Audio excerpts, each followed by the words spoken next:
الى الشعب الجزائري الابي، لكل الاخوان الجزائريين الاشقاء اللي اكن لهم انا كل الاحترام والتقدير، رجال بما تحمله الكلمه من معنى، رجال اشراف من الشعارات ديالهم، ابداع حتى في الشعارات، ابداع حتى في الشعارات، ما تقدروش على الشعب الجزائري يا الشعب.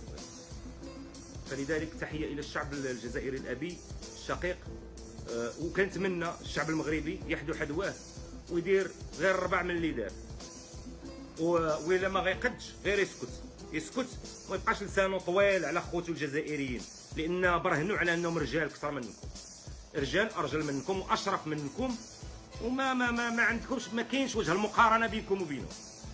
فبلا نبقاو والو الطباله الغياطه عندكم الشطي حر، ما بقاوش نضحكوا.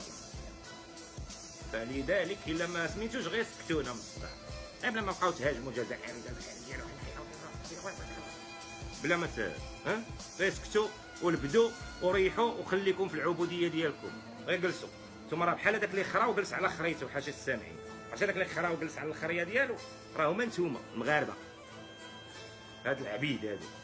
ما تا دوك الرجال اللي بيناتكم راني تكلمت وقلت لكم، راني هذوك هما اللي كيبقاو فيا، دوك الرجال اللي ضايعين في وسط هاد الشميت، وسط الكم الهائل ديال العبيد.